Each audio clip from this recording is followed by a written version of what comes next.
importance of education for the child girls. In Vedic age, women were very respectful position. They were worshipped as a goddess. We know that it's a change with the time. Indian women in India has been exploited in hundreds years. Sati Pratha, Dasi Pratha, dowry system, female feticides, dowry system made their condition worse. It's happened because our society became male dominated. They were thought about the female, it's only live at home and take care of the house, take care of their families, etc.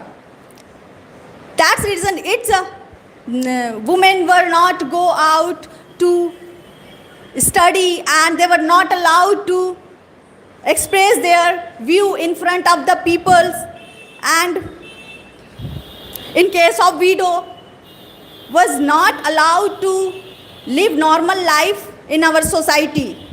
Females are not allowed to, had no right to beyond their wishes of their families. It's happened because this system is strictly followed in our society. After that, even now, even today, little bit such mentality in our society can be seen. It's women suffer a lot as a daughter, as a sister, as a wife, as a mother, suffer a lot because not provide education. Education of the child suffer a lot, also suffer a lot. Education of the child was considered useless because they are female. But it's changed. Our countries develop. Social condition requirement has been also developed. Our country is in the race for become development of the country. That's reason education of the females can't be neglected. So it's happened only for the education. Government is also have taken many steps to promote the education of the females. Sarva Shiksha Abhiyan has been launched for free elementary education to the girls child, and uniform, bicycle, school uniform, bicycle and books are also provided to the girls student, and many girls school has been open up. Meritorious students are given financially help to the higher education. Many organizations are working in this direction. So education very important for the females. If my child, my daughter, my mother, my sister, and they are educative, so they can also financially help. So we know that inflation is increasing day by day. Nowadays, it's very difficult to run house for one people income. If my daughter is educative, they can also contribution towards it. It's possible when I provide the education for the female. We can see in our surrounding, in a state and our country, many women are working. You go anywhere, women are work as a engineer, doctor, teacher, scientist. Even they have even reached the post of prime minister and president. We know in recent case, Draupadi Murmu is the president in our country. It's an example. It's possible because education is provided for the women, female. They have support and they have proved that we can do better in all field. In some field, women are prove themselves they better, more capable than males. Women are better women are better at home as well as in office. Our constitution, Indian Constitution of India give equal authority and status of the women and males are equal. Nobody can't differentiate between both them. Both of them are proved and equal rights, give her equal right to financially and socially independent. So education, in case of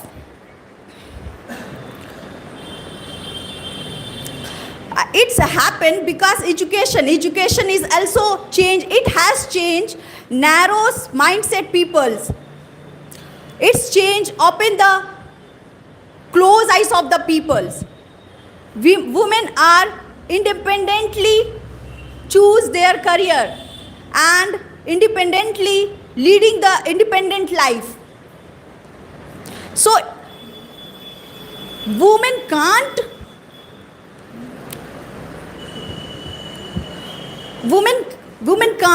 considered education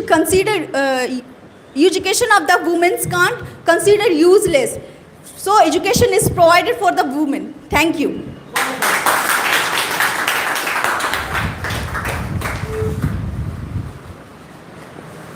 I think the next person should be ready to capture the mark. There should be no gap between the two speakers.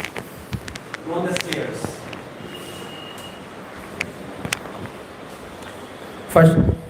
First of all, good morning to all of my friends and good morning to all my viewers.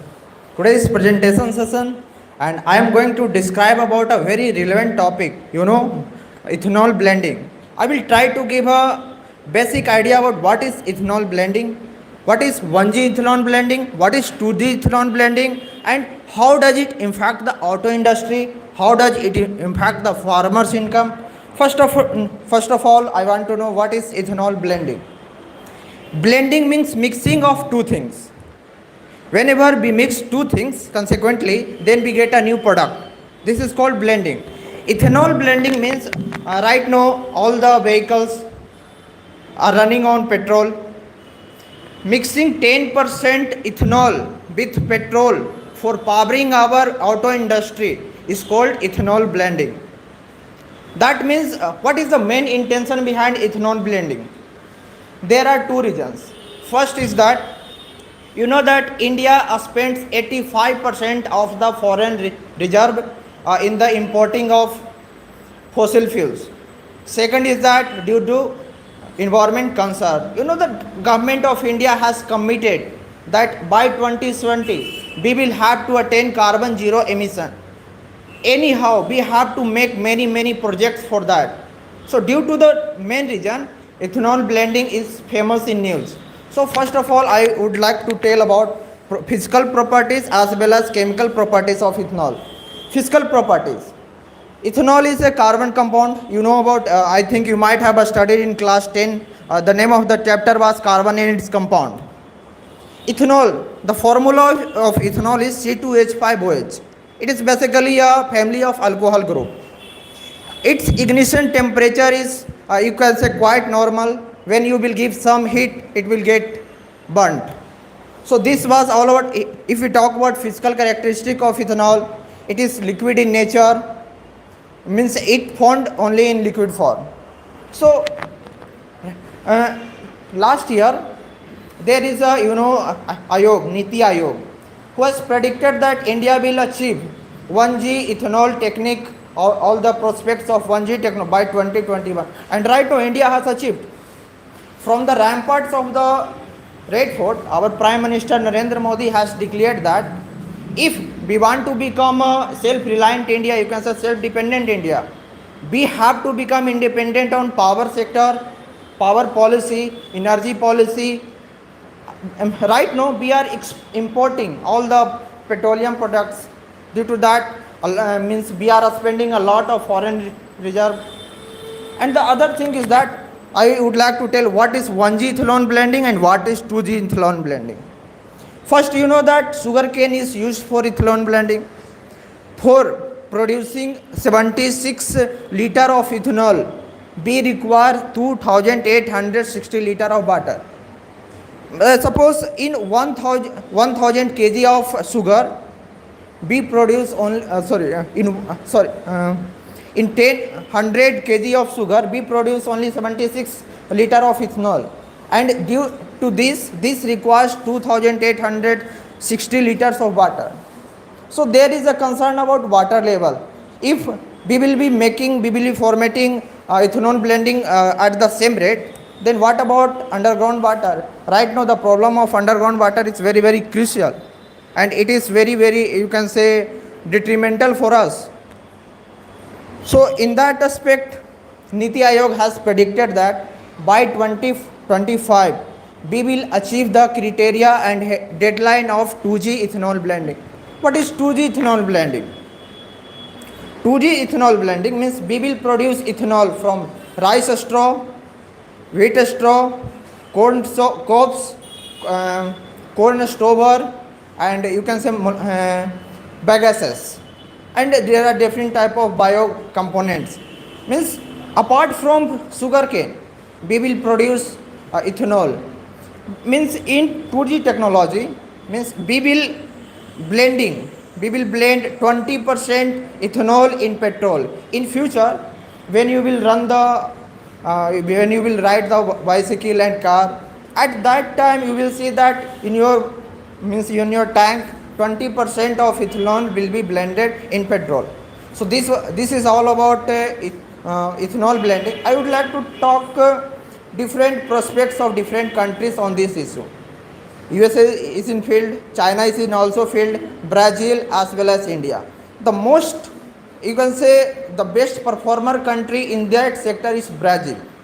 You know about Amazon basin of Brazil? Time is over. Okay. You know that Amazon basin in Brazil, due to that he is able to produce more and more. He has attained the deadline of 27% ethanol. If you will go in Brazil and if you will ride a bike, then in that country 27% of ethanol will be blended in that petrol. Actually, the main concern is that due to fossil fuel, it is estimated that by 2070 we will not have you can say limited number of fossil fuels. We have to rely on renewable sources of energy. In that sector, if we talk about auto industry, so how does it affect the auto industry? Right now, our corona pandemic has affected our auto industry very well. So our government had said that, so will you promote me in that, means achieving the 20% ethanol blending? So auto industry said that yes, actually our government has committed to attain net zero carbon. So we have compulsion to comply with our government policy. So we can't. This was all about ethanol blending. So thank you for that.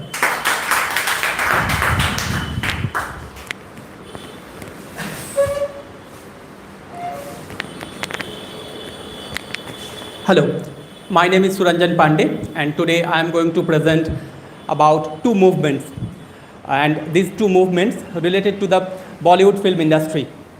So first of all, the anti-India movement, and the second one is boycott movement.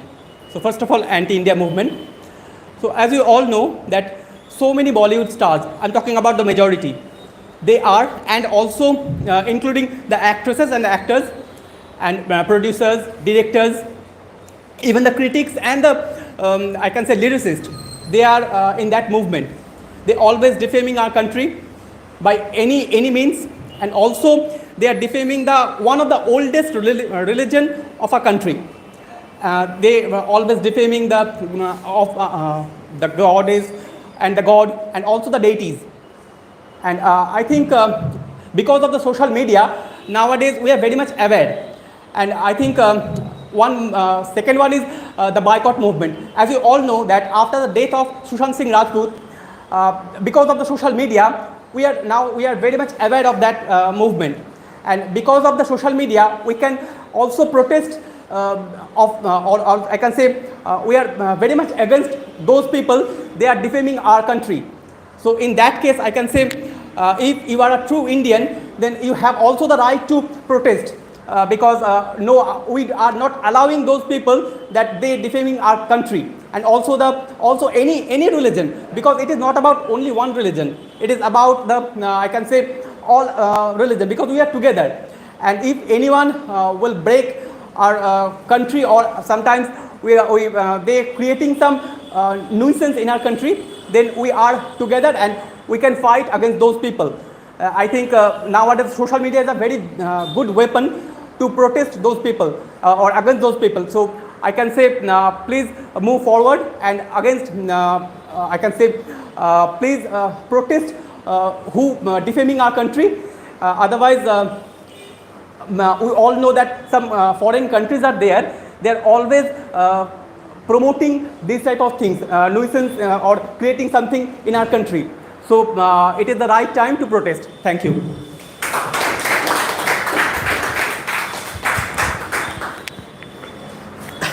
Good morning everyone. Today is presentation session and my topic is Commonwealth Game 2020-22. Commonwealth Game 2020-22 was held in Birmingham. It is also known as Birmingham 2020-22. Birmingham is situated in England.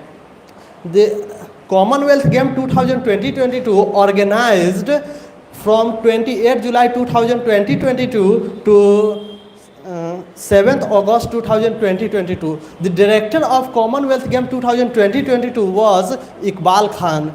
In Commonwealth 2020-22, 5,054 athletes participated in from 70 Commonwealth nations. Commonwealth Game 2022 featured 280 events in 20 sports. Cricket is also joining this Commonwealth Game 2020-22. Australia topped the medal count. Australia achieved 178 medals, and England and Canada got second and third position respectively. India achieved fourth ranks in Commonwealth Game 2020-22 with 61 medals, including 21 gold medals. In Indian team, 106 men athletes and 104 women athletes participated. In Commonwealth Game, cricket is also included. India achieved 61 medals, in 21 gold medals, 16 silver medals and 23 bronze medals. In Commonwealth Game, Indian cricket women team performed extremely well. In Indian team, a player name is Renuka Singh Thakur. He performed extremely well in every match, and our Indian cricket team won silver medal, and Australia won gold medal in cricket. Australia won first time gold medal in Commonwealth Game 2020-22. One Indian player become very famous. Her name is Nikhat Zarin. Nikha Zareen, she belongs to rural area and he is a Muslim minority girl. In boxing, he performed extremely well and she's won gold medal and PV Sindhu is also won first gold medal in Commonwealth Game 2020-22. Bajrang Punia, Deepak Punia, Nikha Zareen, Mirabai Chanu and many more players are perform extremely well and Indian players won lots of medal in Commonwealth Game 2022. In Commonwealth Game 2022, India achieved first medal by Sanket Sagar in weightlifting and India achieved first gold medal in Commonwealth Game 2020-22 by Mirabai Chanu. Mirabai Chanu belongs to Kachin, Manipur, and thank you.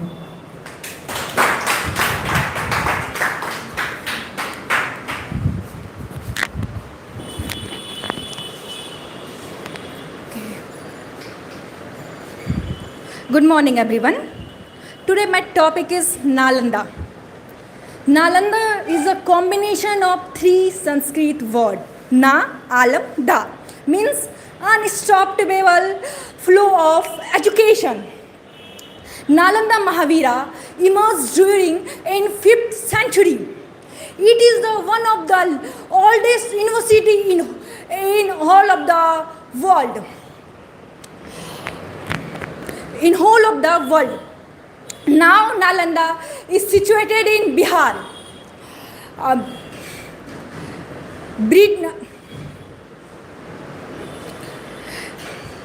Now Nalanda situated in Bihar. Chinese student Singh and Huan visited in India in 7th century. And he mentioned in her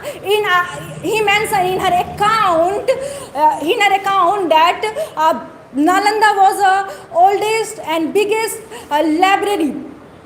And he mentioned that Kumargupta first was the founder of India, founder of Nalanda University. Chinese student from China, Nepal, Sri Lanka, Turkey studied at Nalanda. Subject like astronomy, philosophy, science, grammar, Sanskrit, and also mathematics were taught there. You know. In Nalanda, original manuscript of Upanishad were present there, but now we all are lost these things. Nalanda was, as you know, Nalanda is the oldest and biggest library in all over the world because of because of Bakhtiyar Khilji, we lost our biggest library in 1993 AD. You know, in this university, Harshvardhan, Dharmpal, and Nagarjuna and Aryabhat were alumni. And it is believed that Aryabhat was the great astronomer and mathematician. Aryabhat was the head of this university. And you know, this university was famous because of in this university had 19 lakhs book. And this is famous for our 19 lakhs book and also for our three buildings. Three buildings like Dharmpal,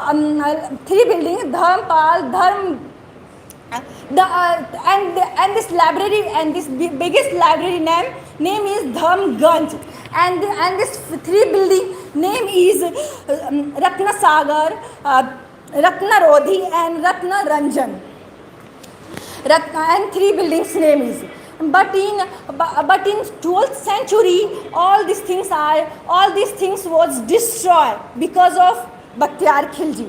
And we lost their manuscript of original Upanishad because of Bakhtiyar Khilji. But nowadays our government try to recover and try to make a source of knowledge of hub of Nalanda. Our government try to restart and our government start this project. Thank you.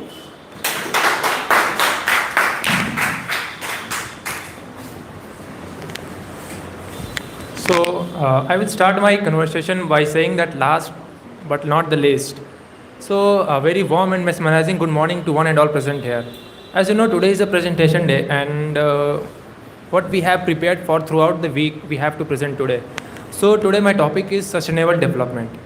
So first I will talk about why we should always talk that sustainable development is only related to that development or that related to the environment. Whenever we get this topic, we only talk about the environment, that what should be done to protect our environment, what is the requirements to preserve our nature. So let me talk about that sustainable development is not only related to the environment, it has a wider aspects, and we should talk about many things apart from these environments. So there are three basic things like economic, social and environment.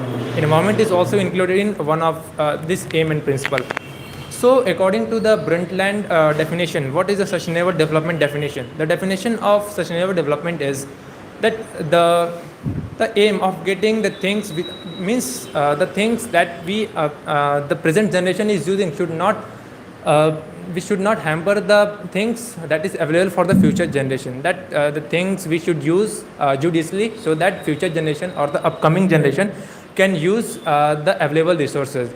So actually this sustainable development topic was started in 19th century, 1986 or 1987 in the United Nations General Assembly. But it was implemented in 2015 in Rio de Janeiro, where all the members of the nation sit together and decided that we should have some sustainable development goals, goals in which 17 things were included, and some of them were like poverty alleviations, hunger should be decreased, and like proper education, proper health facilities, proper income, no inequality in the income. There are much more things that needs to be addressed at that moment, and all the country continuously accepted this, and everyone is working towards it.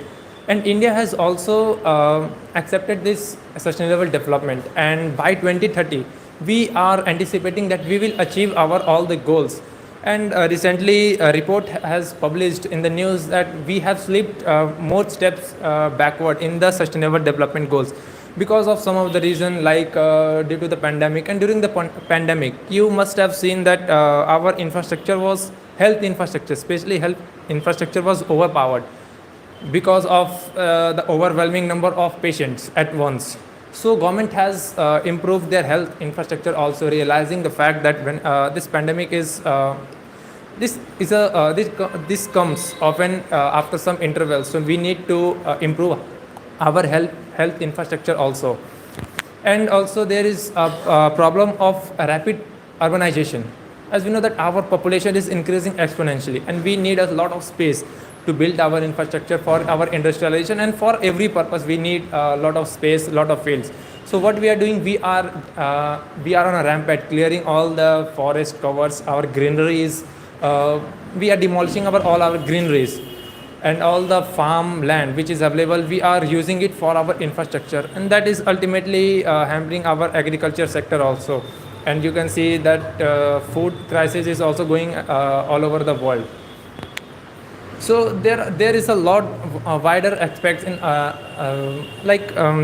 as I talked about the three aspects like environment, social and economic.